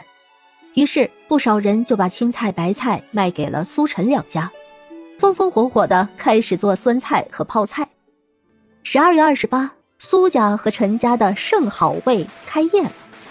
苏大郎和苏二郎跟陈龙、陈强满心欢喜的等着可多人来买，但他们预料的大火场面根本就没出现。再看对面的苏三郎一家人，生意好得不得了。苏小璐今天不用给孙宝善和孙宝倩扎针，知道自家生意出现了第一家敌人，他当然要为自家助力了。他那可爱的声音又甜甜的，许多老客人说都不用说，直接去买。还有几家酒楼来大量的采买，明明是盛好味开张，但半天都没几个人上前去，因为他们没准备让人尝尝。有人上前一看，竟然不能尝，算了算了，去对面石有味买吧，人家还能尝一尝呢。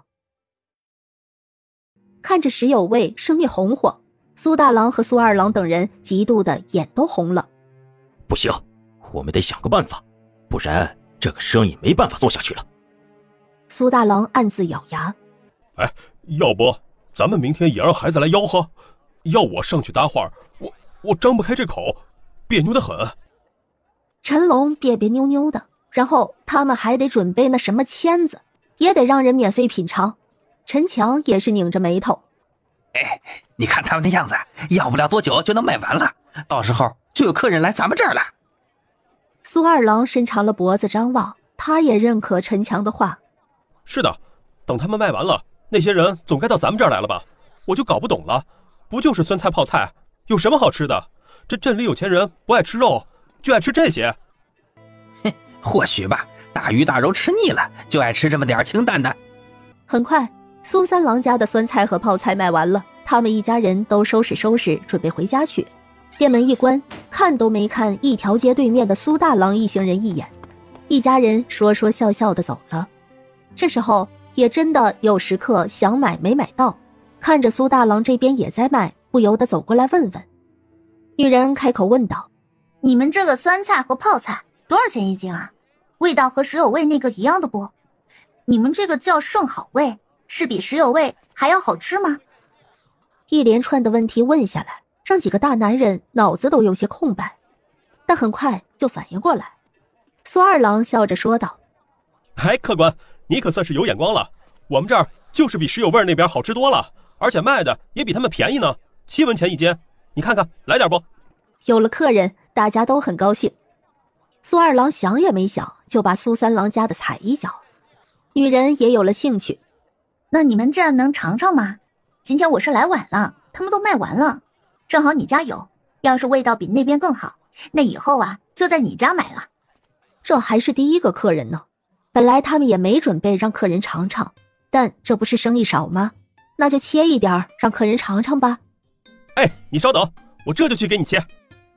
苏二郎抹了一把脸，随手抓了一些就切。女人皱了皱眉头，她很想说苏二郎一点也不干净。她定睛一看，发现苏二郎指甲里面都是黑的，她瞬间就没什么胃口了。来，你尝尝看。女人皱着眉头，她放入嘴里没多久就吐了出来。你们这怎么一点也不好吃啊？我不要了。哎，你不能走，你都尝了，你怎么能不买呢？陈龙这个举动把女人吓了一跳。你们干什么啊？你们这是要强买强卖啊？你们这一点也不好吃，我不买还不能走啊？这是什么道理啊？那我不管，反正你尝了你不买，那你干嘛要尝？也没有这样的道理。陈龙很坚持，这可是第一个客人，竟然还挑挑拣拣的，他要是不买，后面人怎么看？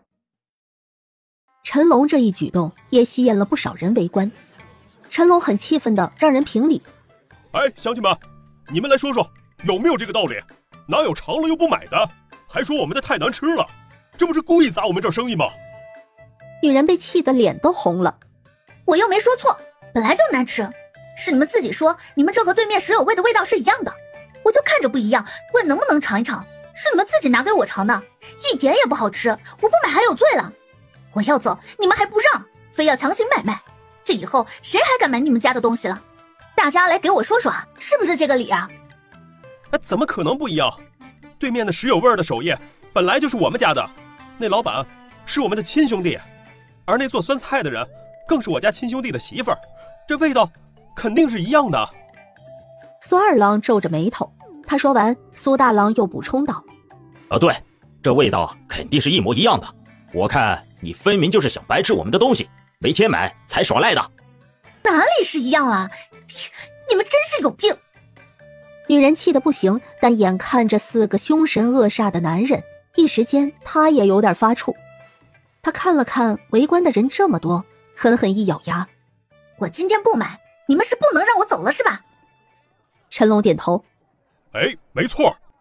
陈强也看着女人：哎，我看你是要故意抹黑我家的生意呀！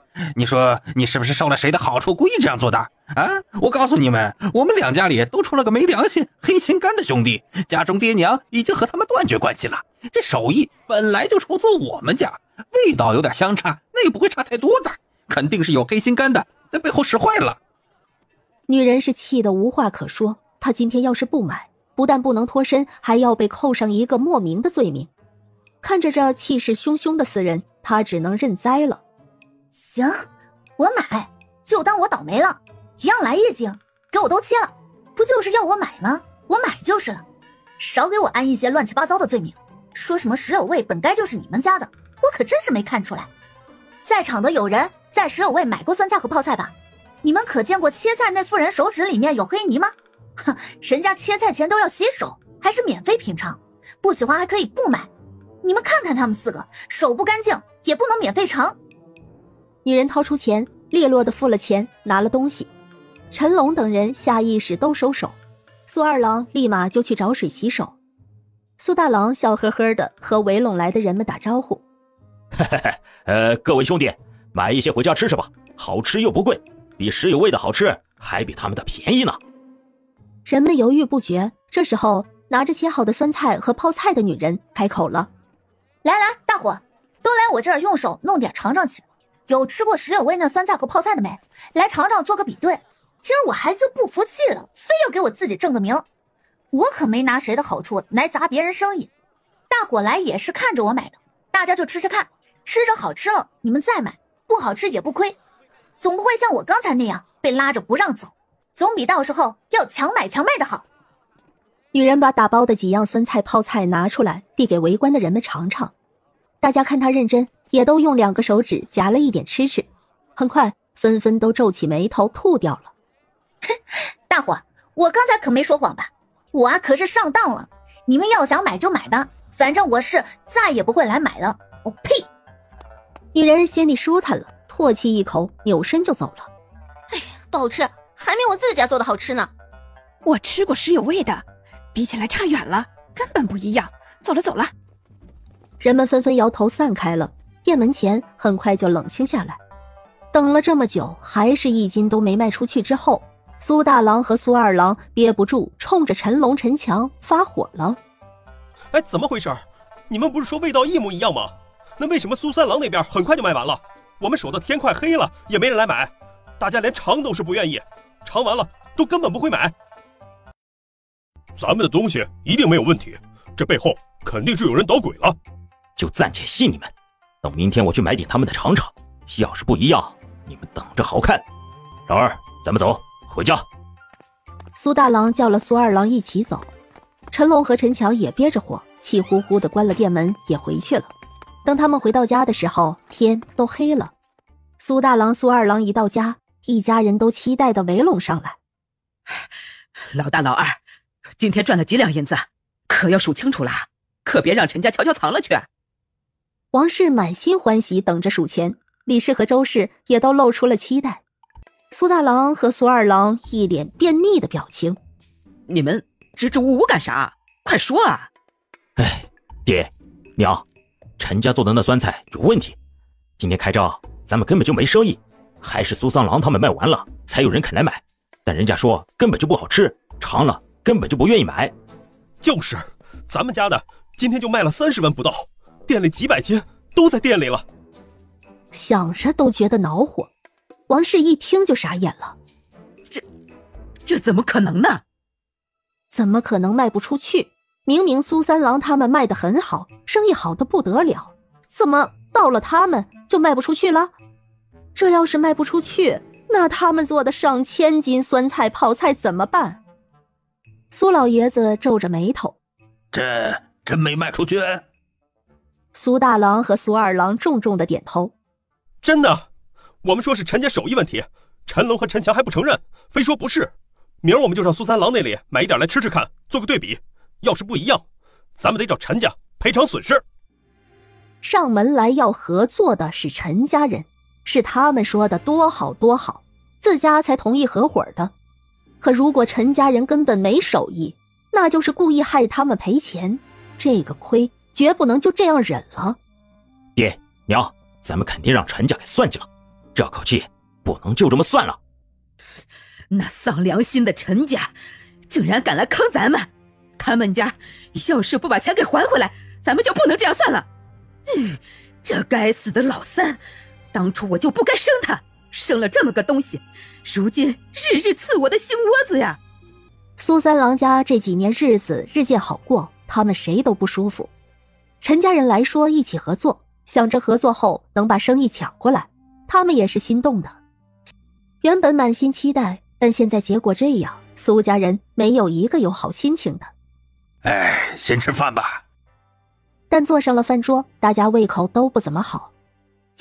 咱们可是出了好几两银子啊！我的钱哪！该死的黑心肝的东西！苏家人都是一脸愁色，陈家人也差不多。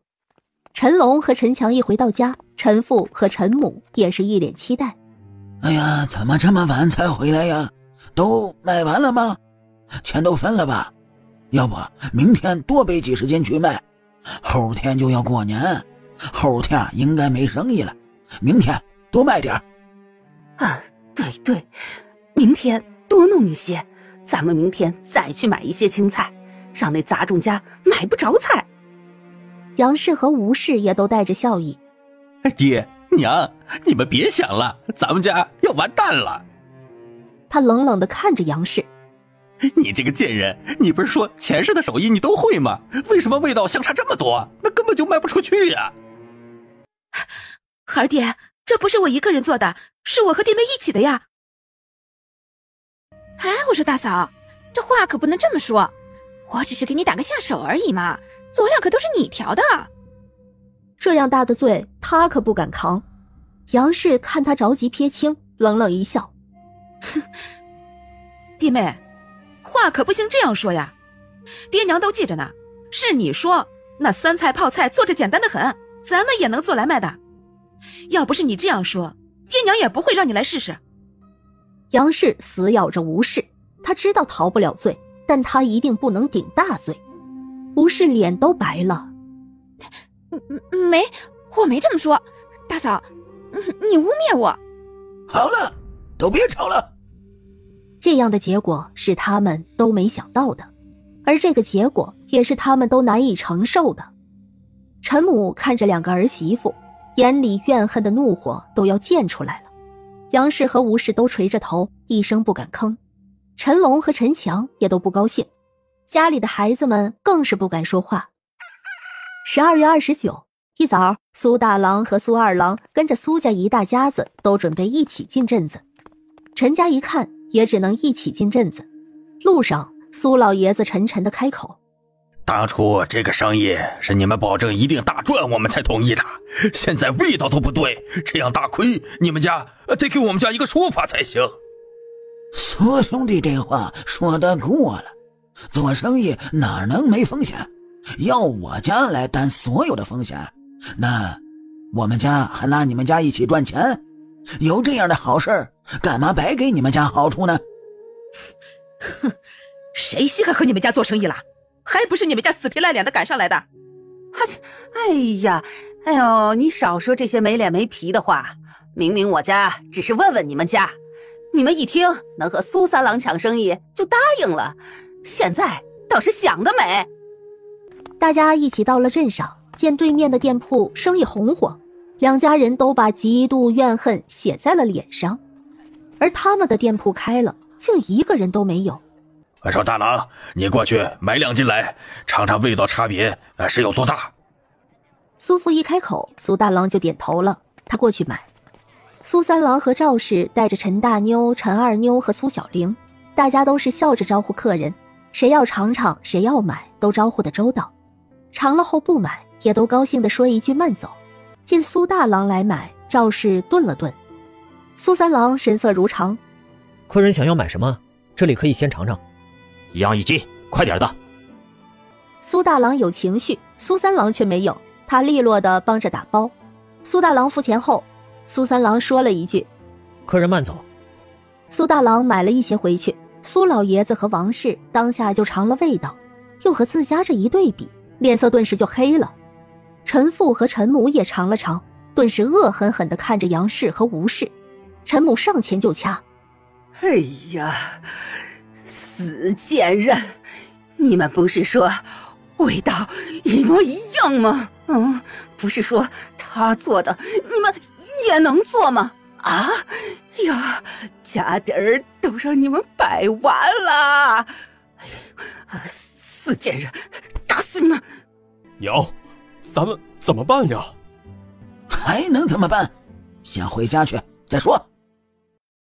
婶婶，这是我给宝倩姐和宝山哥做的药膳，明天大年夜我就不过来了，他们吃这个清毒就行了。上回他做的药膳，周恒都吃完了，想来也没多差的。今天可以不用吃了，明天早晚各1碗就行了。一会儿我就和师傅回去了。婶婶，提前祝福你们一家人新年快乐呀！小鹿也祝你新年快乐，那我们初一见。小鹿祝福你和你的家人新年快乐。谢谢小鹿。苏小鹿安排好了孙家人，就和师傅一起离开了孙府，去自家店和苏三郎、赵氏他们会合，到时候一起回家去。他们到的时候，今天的酸菜和泡菜也都卖完了。哟，这对面门关得真早。苏小鹿笑着跑到苏小玲身边，小声问：姐，今儿他们是没来吗？他们今天开门了，今天还来咱们家买回去做对比了，然后就气呼呼的关门了。这样啊。他已经期待早点回去了，说不定还有好戏看呢。但前世说了，他以前做酸菜和泡菜的时候，陈龙、陈强的媳妇儿杨氏和吴氏从来不帮忙，就是看着他们做不出他这个味道的。既然他们想要抢生意，故意把门店开对面，那就开呗，谁亏谁知道。苏小玲看着苏小鹿，眼神有些坏坏的。哎呦你呀！两姐妹对视一眼，都从对方眼里看见了腹黑蔫坏的笑意。陈大妞和陈二妞看了也笑。没多久，苏三郎和赵氏收拾好了，苏崇和苏华也下学来了，一家人背的背，拿的拿，一起出镇子回家去。回到家里，苏崇和苏华就教周恒和苏小玲今天的知识了。苏小鹿则是在厨房加了个小炉子，开始熬制起药膏来。这是给小婶婶配的祛疤药，这2天刚好凑齐了，正好过年我都在家，就把它们熬制出来。四妹，娘能用吗？赵氏的身上也有一些疤痕，那是曾经被人牙子打的，都在后背，是鞭伤。这个他从来没有给谁说过，只有苏三郎知道。现在看着药，赵氏心里也有了一丝希望。如果可以，他也希望那些丑陋的疤能消失。四妹，能分一些给你娘不？你娘也可以帮你试药的。当然可以呀，娘之前不咬留下的伤疤我都记着呢。我做的药膏本来就有娘的一份，还有大哥、二哥和爹都能擦。赵氏一愣，有些疑惑地看着苏小璐。四妹，你怎么知道娘被老虎咬过？这些事情他们根本没有和苏小璐说过。我当然知道啊，我还知道今天对门那里2个人是我的亲伯伯呢。我也知道我们一家不在那个家族里了，那些我都记得。